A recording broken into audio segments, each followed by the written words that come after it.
The reason I could score 780 on GMAT without much preparation is, I believe, simply luck. Let me explain.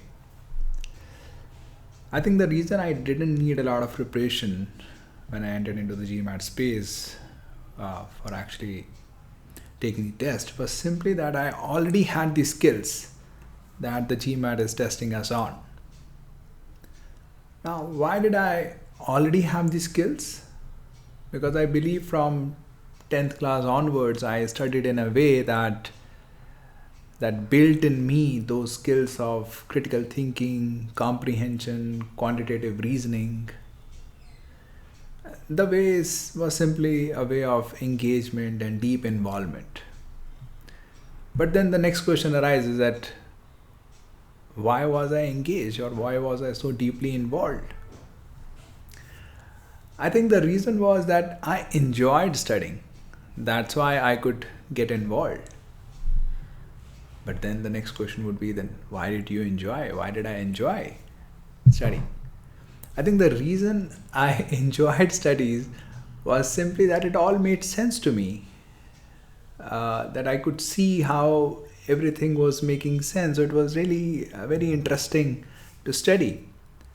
Now then you may ask, okay, but how did it make sense to you? Or why did it make sense to you while it doesn't make sense in the same way to a lot of others? I think the reason it made sense to me was that I studied deeply. I was not studying superficially. But then the next question would be, why did you study deeply? And then my answer is, because I was enjoying it, so I could study deeply. Now you may think that, oh, it's a circular reasoning you're getting into.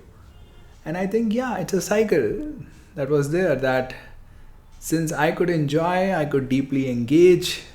Since I could deeply engage, I could understand it a lot more than a lot of people do. And then since I could understand it at a depth, I could see its beauty, and thus I could enjoy more. So enjoyment leads to engagement, leads to enjoyment. I got into that cycle. But then the next question would be, why did I get into that cycle? That I don't have any reasons. Why did I get into that cycle? That is not in my control. And that, I believe, was pure luck.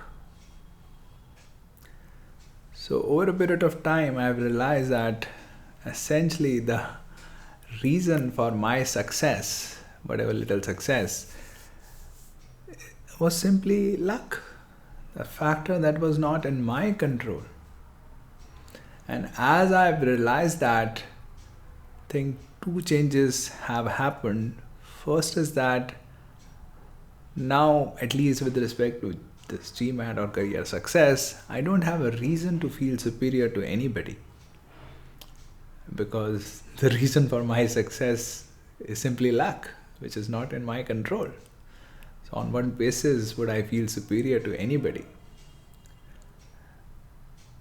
Of course, there is an itch, the past habits of feeling superior or sort of proclaiming that is there. But the next time you meet me, you can always say, oh, you are successful because you were lucky. So that is one thing. And I think that is in a way liberating, that, yeah, I'm not superior, I'm just like everybody else.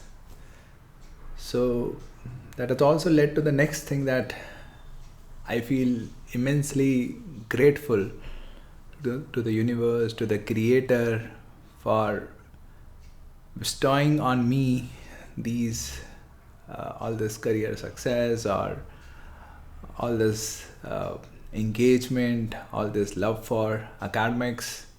So that what I'm doing, of course, I'm successful to an extent, but also something that I really enjoy doing. And when I see that it is not in my control, or it was not in my control that I could achieve all of this, I feel a lot of gratitude for the creator, for the universe. And I've realized that this feeling of gratitude is much more fulfilling. than a feeling of deservedness that I could have if I believed that I'm the reason for my success. That's why when I see a lot of people proclaiming that their hard work led to their success, or they are the reason why they have succeeded, I see that, yeah, they feel that they deserve to succeed. But at the same time, I also wish that they could also experience the gratitude, and then see probably that feeling of gratitude is a lot more fulfilling than the feeling of deservedness.